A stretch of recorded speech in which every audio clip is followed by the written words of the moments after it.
Hey guys, welcome to the Live Big, Find Your Magic podcast. I want to welcome my special guest, Rochelle Marie, all the way from Australia. I was like going to say New Zealand, but not Australia. Originally Australia. Yeah. Okay. Originally New Zealand. Now Originally New Zealand. Yeah. Now in Australia. I knew there was a mix there. Oh my God. Okay. So I wanted to welcome Rochelle here to the podcast for many reasons. I'm going to share a little bit about how I met Rochelle, because this is one of my favorite things about doing this podcast is really where the connection took place and then how it's developed. And then we want to hear Rochelle's story. There's a reason she's here. There's a reason why I wanted to have her here, is because she has a story and I love her story and I just love her. So a little bit about how we met. It's probably been 2 years now, I'm guessing. Gosh, getting close. Yeah. Close. It's probably 2 years. Yeah. I ran a program. Rochelle was in my program and we became close.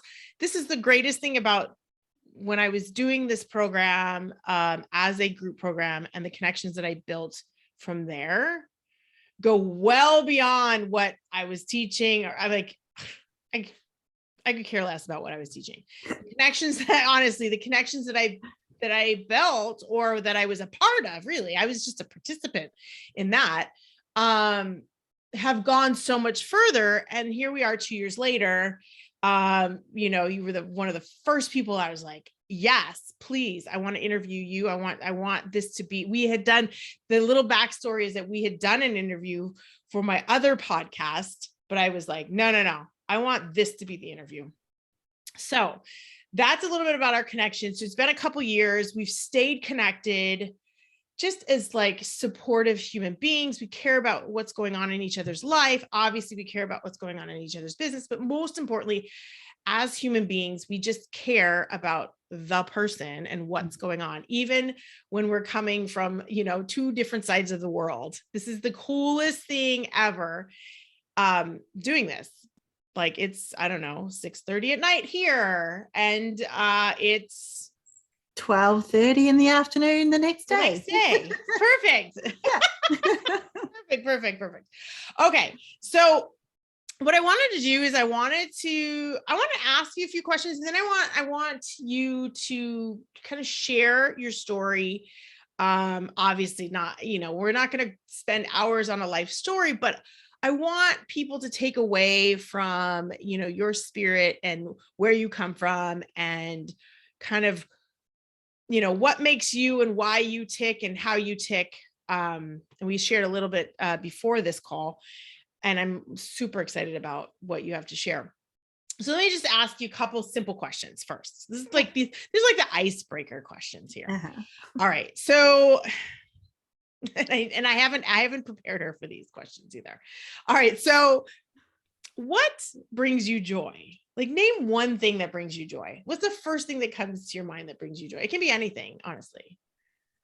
The first thing that comes to mind is my husband, and it feels a bit cliche. But I think if I go deeper into that, it's because it's my second husband, and we've been together almost 7 years now, and I am still grateful. Like every day, I am grateful to have him in my life. So the joy comes from inside myself as well. And I don't rely on him for joy, which is probably why it works so well, which is probably why past relationships didn't work so well. But the first honest answer that comes to me is my husband. And then the second would be my family, although that's a mixed joy, frustration, right? Joy, frustration. Circle. Of course. Well, I totally saw you light up when I asked that question, and it was like very apparent what you were going to say. And it's very clear that is what brings you joy. And I noticed it instantly as soon as you were ready to answer it. So thank you for sharing that. Okay. I've got two other questions, and then we're going to share the stories. So Do you believe that everyone has a purpose in life? This is a question that I'm curious to hear what your answer is. I used to, and I used to spend way too much time searching for my purpose, believing that I had one purpose in life. And as I got older and had more experiences, I believe you can make anything into a purpose. You can, whatever you're doing right now, I believe you can find purpose in it.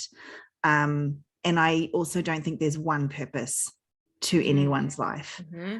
And I think it's okay not to have a purpose as well. I think it's okay just to bring joy and just to be joy. Right.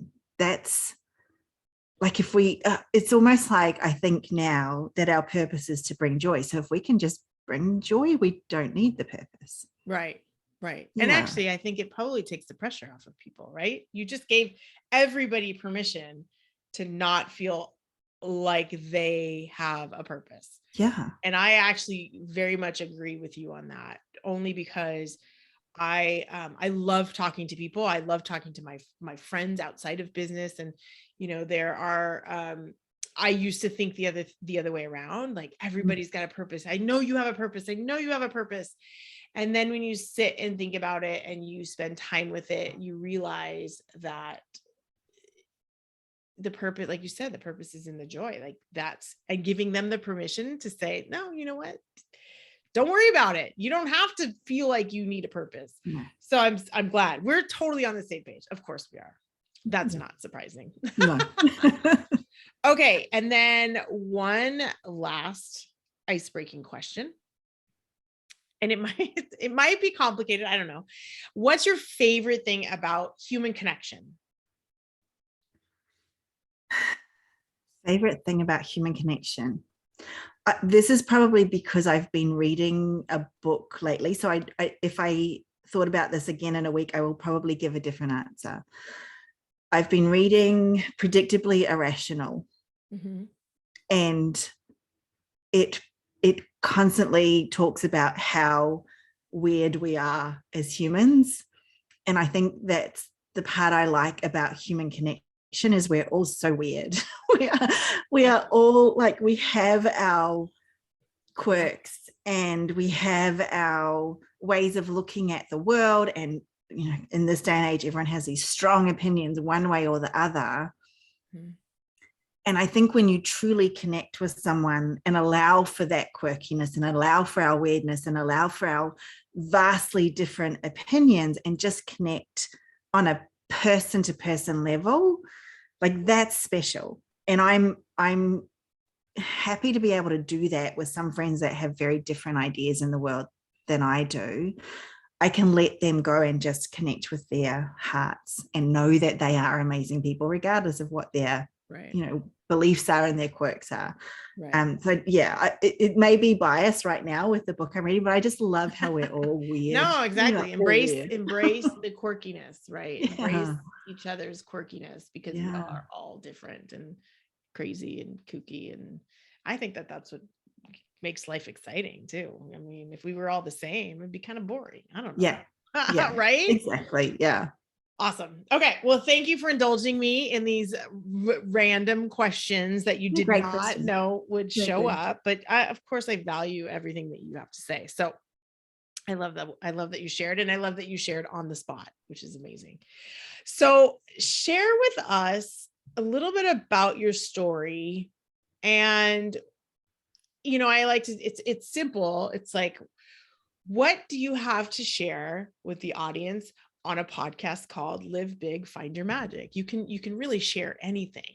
And I want you to share what's on your heart about your own story resonating with that theme. So yeah, cool. I'd love to hear. Yeah. Thank you. I love the question because it helps me come at things from a different angle. The Live Big magic place is different than just what's your story. So I love the question, and it's made me think. I've had, we were saying before the podcast, I've had a couple of arcs, I feel, to my life.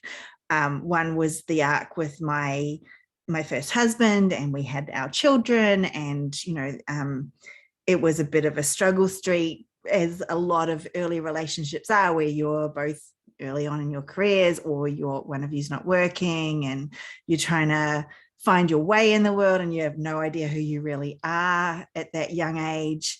And I started in those years, I started businesses a couple of times. I think I had probably 5 businesses in my early years, when the kids were quite young and when our relationship was quite good. And it just felt like we were on this arc of building our lives. Unfortunately, that building our lives phase meant that a lot of our lives weren't together. We were quite, we almost were on separate arcs as a relationship, because we had kids or work or businesses, and not a lot of together time. And so it got to the point where that, and I guess this is the theme that I'm thinking of, is that place in our early relationship where I felt safe started to become unsafe. And I don't mean from a, abusive or anything type, just no longer any joy left. It was just the struggle. It was just the building, and that no longer felt safe. And so all of the businesses dropped off, and I just felt like I was sort of plodding, I guess, through life to the point where we ended up separating. And, then there was a period of life where everything was in flux, and you have to rebuild, you have to restart again. And the second arc began in what I thought was an amazing way. A couple of years after our separation, I met a new guy, and we seemed to be on the same wavelength, and he was running a business, and he kind of brought me into his business.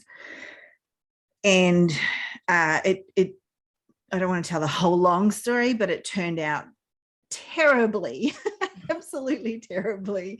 And he ended up having narcissistic personality disorder, which is super easy to miss unless you know anything about it, which I had never really heard of it until after our relationship ended. And so like that business, which I guess when I, bringing this back to living big and magic, I think for me, being an entrepreneur is my magic. And it's always right from the first arc of being with my first husband, it's always helped me to grow as a person. The businesses have never done all that well. The businesses have been, hit and miss. There've been some wins, some absolute disasters, but every single time I have grown. And that is priceless. That's worth any money, any sunk costs, any time, is the ability for me to continue to grow bigger and play a bigger game. And then through that time with this partner who had narcissistic personality disorder, that magic kind of dropped a lot. And while I was in business, it was his business and it was his way. It just happened to be my money, which is, don't do that. That's a red flag. Don't do that. And at the same time, my work was also, so I was working full time and helping him run his business. And my work was also quite a toxic place after a time. And it wasn't until both of those areas fell away, thankfully, I got a new job and I had no partner for a while, and I was able to come back to myself and again to start feeling safe and to start feeling back to who I was. And so when I met my now husband, he helped to both give me that safe place and allow me for the first time to really be authentically me without feeling like I needed to. It was almost both relationships. I needed to play a bit of a game, which was not, that's not on them, that's on me. That was entirely on me. But this is the first relationship that I'd ever been in where I never felt like I needed to do that. I just went in as me and stayed as me and grew as me.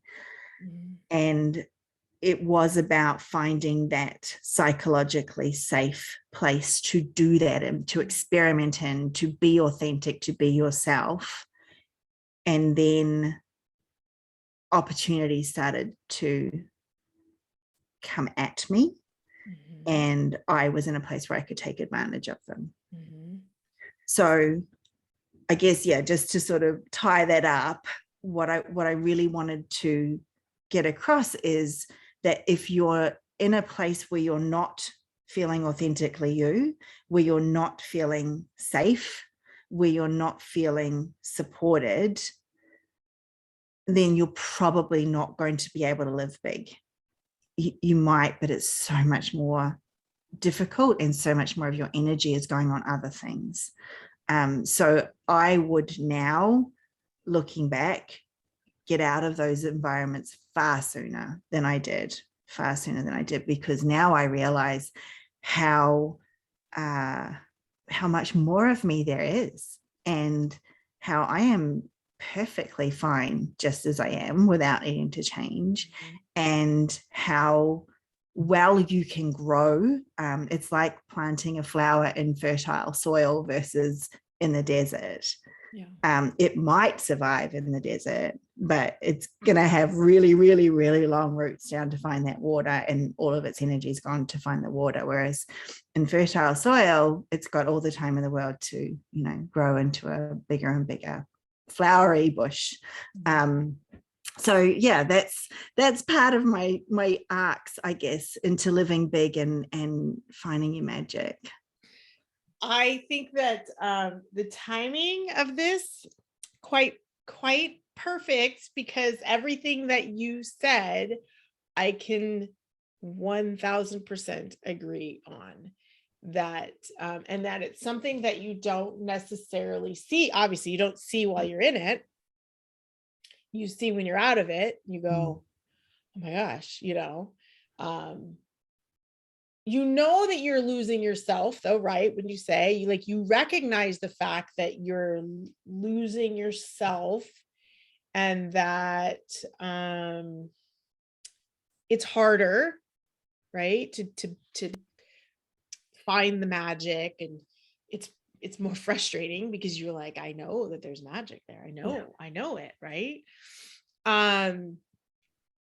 Do you think that there's any way that because, in hindsight, it's easy to say, I wish I was out of that environment earlier, right? We can all say that about relationships in general, but we still end up stuck in them. So do you have any sort of hacks that you can, again, it's still not going to be you, and you're not going to be your authentic self when you have an environment like that.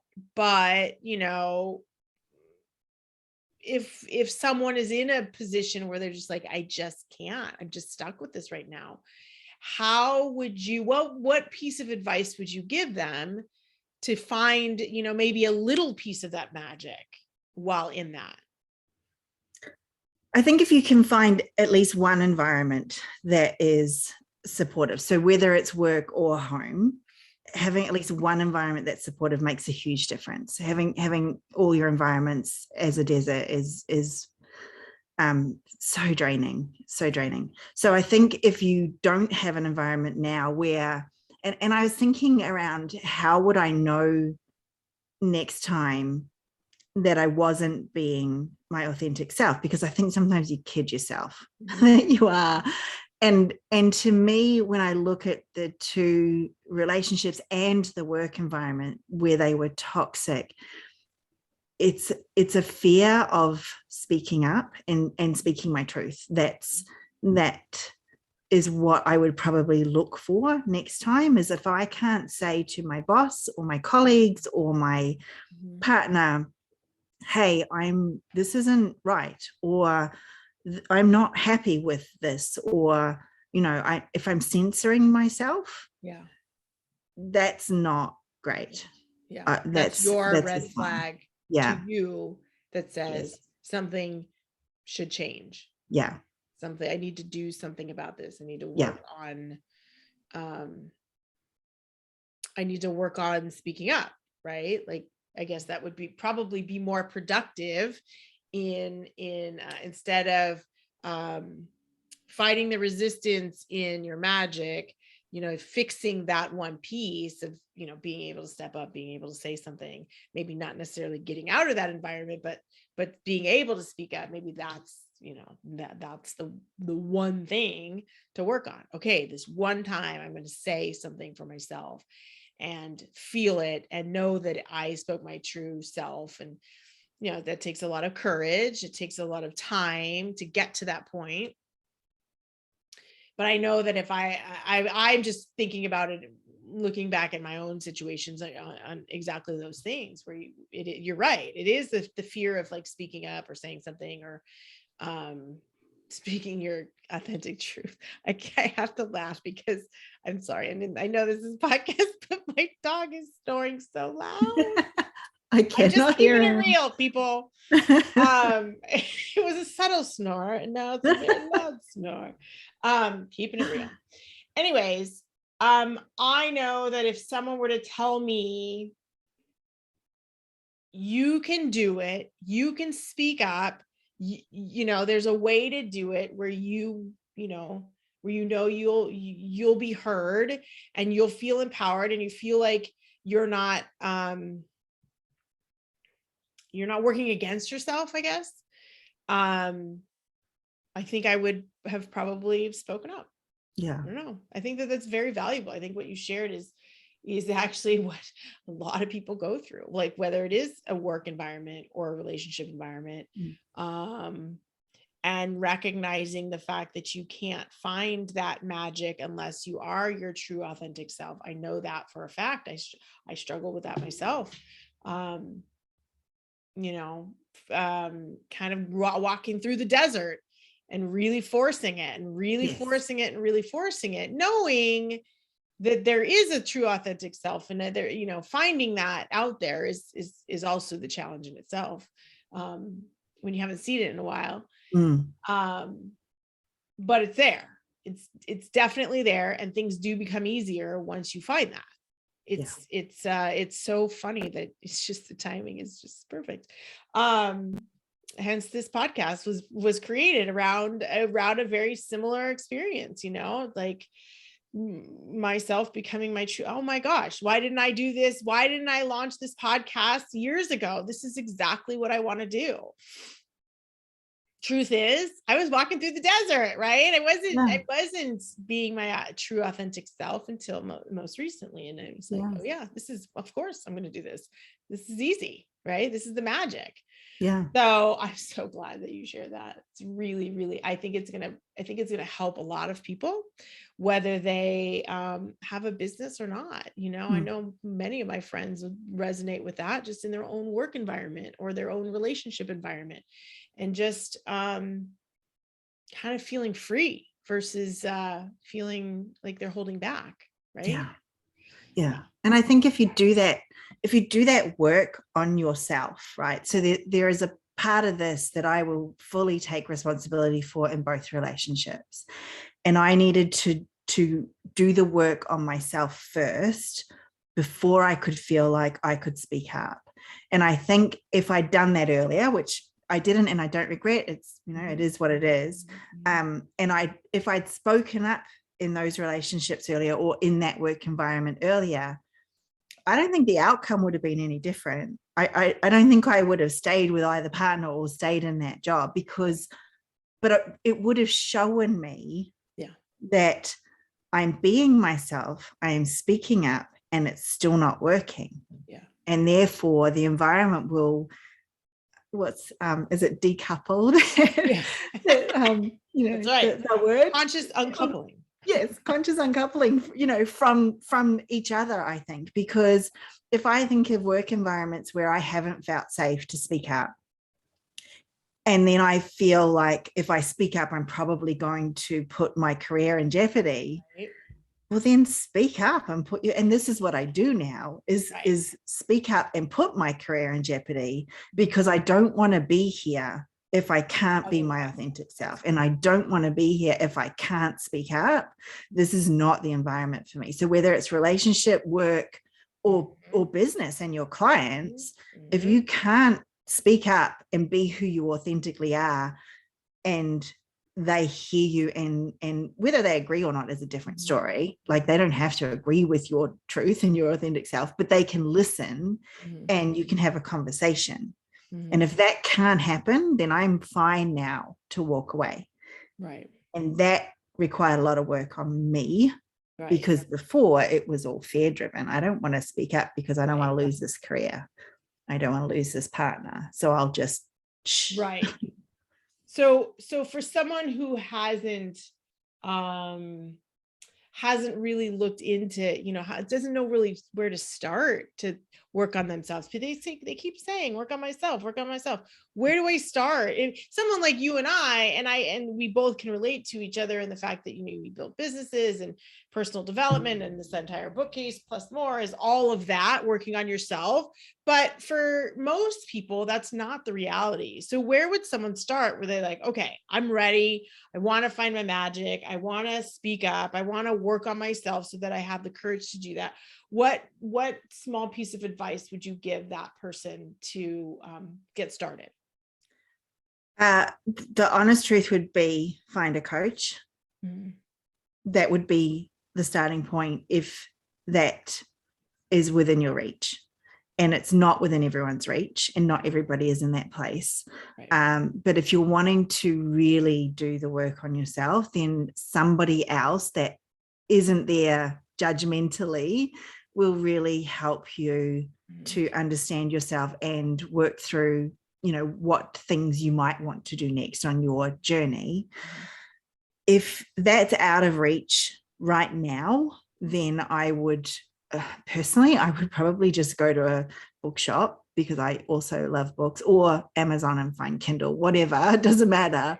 But just find something, start somewhere. It doesn't actually matter. I started way back, I think Wayne Dyer, Jim Rohn, Anthony Robbins, and like now I'm like, okay, I'm not actually on board with a lot of what some of them say anymore.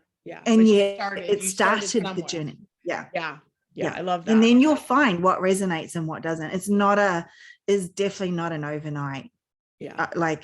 You can accelerate it though with a coach. I was going to say that's going to save time. Obviously, yes, working with a coach is going to save time, and I know we're big fans of working with coaches, because it does. It saves an exponential amount of time. But if you don't have the means to it, I love the fact that you've given people permission to just pick up anything. Pick up anything, and you'll start to fill your head with goodness and inspiration. And 10 years later, you may not resonate with it, but it'll get that ball rolling. I mean, that's how we started. That's how I started. It was like, okay, pick up a good book, read 10 pages or 10 minutes. And that was it. And now, I don't know, 11 years later, and too many dollars spent, but all worth it, right? All worth it. 1,000%. I wouldn't change it for a reason. And that's one of the biggest reasons why I have this as my backdrop, is because it is a reminder of how far I've come from the beginning, and being that person that couldn't speak up, that just didn't know how to. I was shy. I mean, my nickname was Switzerland. I was no confrontation. As long as I can avoid all confrontation, I am good. I will hide in a corner. And one could say older and wiser, but that's not the truth. It is really filling your head and really applying what you've learned, and realizing that you're way more than you thought you were, right? And I think being open to all of that. So you can pick up a book, and I need to stay out of the comment section of any social media, because it's not good for my mental health. But I see so many people just dishing everything. Doesn't matter what it is, someone will be anti it. And that's fine. You don't have to agree with everything, but agree with something. Find something. Find something. Find something that you are open to, and just be open to the fact that maybe you don't know everything right now, and maybe what you strongly believe right now is actually just a belief and not true. And so be open to being wrong, I guess that comes down to. Yeah, absolutely. Be open to being wrong. Just be open. I mean, that's really, you're right. That's exactly where it starts. The moment you're open to it, it opens up a whole new world, right? Yeah. Amazing how that works. Huh? Yeah. Okay. Well, I, of course, absolutely 1000% love that. And I love that we were able to dig a little bit deeper in it. And this is my favorite thing about doing this podcast, is really, really not only hearing your story and making sure that people know your story, but really understanding, what makes you tick, and knowing that there are other people out there that can resonate. I mean, that's the most important thing. Otherwise, you and I could have this conversation and not have it recorded, and we would be fine. And we would have the same conversation if we weren't being recorded. But the truth is that there are people out there that can relate to your story, that may just needed to have heard one little tiny piece of that. And that is the sole purpose of this. Yeah. Okay, Rochelle, can you tell people what you do currently as your business and job and all of the above, and where people can find you, please? Yes, thank you for asking. So I currently work with aspiring women leaders. So they're in a career and they're just stuck what I call under the glass shelf. They're not able to get under that glass shelf and into a management role. I work with them in various ways, because we seem to get stuck in various ways, but to get over that glass shelf and to start leading and making a real difference. Partly because the leaders in my organization weren't leading, and really frustrating me. So I started this business because I know how much impact women can make in leadership roles in our large organizations. And I really genuinely think right now we need women in leadership roles more than ever. And not just any women and not just any leaders, but women that are leading from the inside out. Which is, doing the work that we just talked about is key to it, I think. So you can find me on the Facebook groups. Women in Leadership Facebook group is the best place to connect with me, because we have a lot of fun in that Facebook group, a lot of leadership tips and way too many memes. But I love memes. I know memes are just they just bring joy. Part of leadership is having fun. It apparently makes staff far more motivated and productive. Seriously. So, okay. And I will make sure and share the links in the show notes for this episode on where you can find Rochelle. And I hope you join her group. I hope you, surround yourself with her energy, because she shows up as her. I mean, this is what I love. I'm in Rochelle's group. She is 100% her, and her group absolutely adores her. And, you're just amazing. So I appreciate you being on here and sharing your story and taking a risk in the unknown. I love conversations like this. So, and obviously I love you and trust you completely. So I knew it would be fine. You knew I wasn't going to lead you over a cliff. Don't worry. Exactly.